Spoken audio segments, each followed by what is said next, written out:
E se ti dicessi che Napoli e Inter stanno combattendo una guerra silenziosa di osservatori, contendendosi il prossimo diamante grezzo del calcio italiano?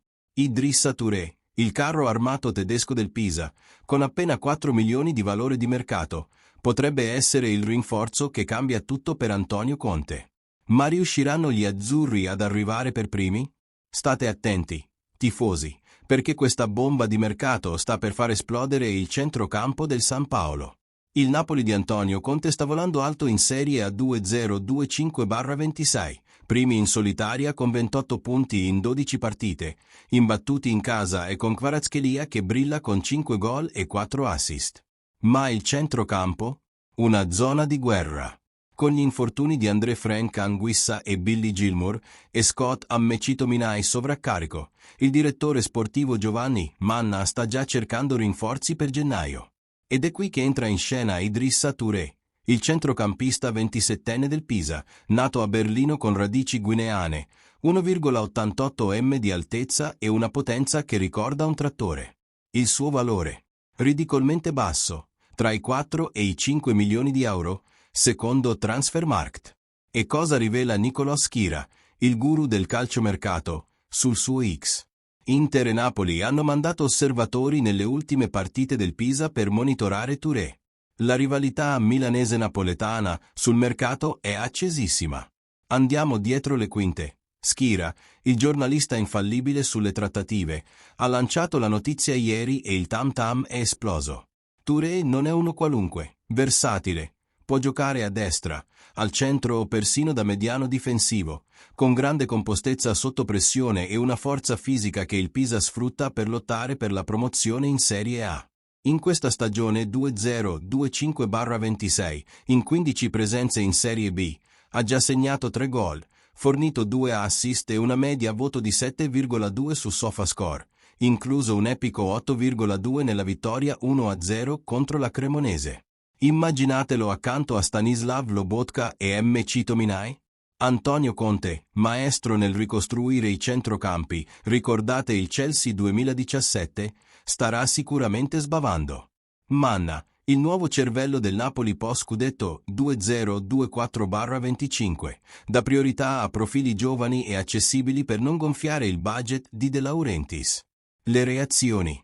La stampa italiana, come tutto sport, sottolinea che gli osservatori del Napoli lo hanno visto divorare il campo contro l'Inter in Coppa Italia, con l'85% di precisione nei passaggi e 1,8 intercettazioni a partita.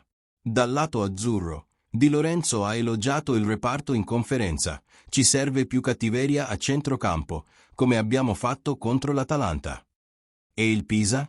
Il presidente Giuseppe Corrado avverte, a gennaio le stelle non si vendono, ma con un prezzo così basso un'offerta irrinunciabile può cambiare tutto. Nel quadro generale, il Napoli splende, 9 vittorie su 12 in Serie A, primi nel girone di Champions League, con 7 punti in 4 partite, il 2-2 epico col Bayern e agli ottavi di Coppa Italia. Ma gli infortuni mettono a nudo le fragilità. Senza Anguissa, Lobotka porta da solo il peso del reparto. Touré sarebbe la jolly perfetta per il turnover europeo. Tatticamente, Touré è un colpo geniale per Conte. Nel 3-5-2 azzurro entra alla perfezione come esterno destro o interno, portando quella potenza che manca dopo l'addio di Zielinski. Ricordiamo, Piotr faceva 1,8 contrasti a partita, Touré arriva a 2,5. Con ambidestrismo che l'Inter invidia per coprire l'infortunato Dumfries. Impaccio immediato, più equilibrio a centrocampo, sollievo per Lobotka e Politano sulle fasce, e protezione per Osimhen, 4 gol in Serie A, dai contropiedi avversari. Proiezioni. Se preso per 4 a 5 milioni, a febbraio diventa titolare e spinge il Napoli a lottare per il bis, perché dopo lo scudetto da 82 punti del 2024/25, con solo un punto di vantaggio sull'Inter, non possiamo permetterci passi falsi. Confronto coi rivali, l'Inter di Inzaghi lo vuole per la stessa fascia destra, ma il Napoli è in vantaggio nello scouting italiano. La Juventus, con Locatelli sovraccarico, pagherebbe il doppio per un profilo simile. In Europa, pensate al City di Guardiola, Loro hanno speso 50 milioni per Nunes. Noi prendiamo Touré per una frazione e ribaltiamo il Bayern al ritorno di Champions? È lo stile De Laurentiis, furbo, low cost, high impact. Sviluppi. Se l'Inter accelera, diventa un'asta, ma Manna è chirurgico e Conte non perdona errori di mercato. Napoli punta forte su Touré per blindare il centrocampo e sognare in grande in Serie A e Champions. Un colpo da 4 milioni che può zittire l'Inter. E allora, tifoso partenopeo, Touré è il nome giusto o ne hai in mente un altro? Lascia la tua opinione nei commenti, metti like se sei gasato, condividi con la squad e iscriviti al canale per non perderti nessuna esclusiva sul Napoli. Forza Napoli, sempre! Alla prossima!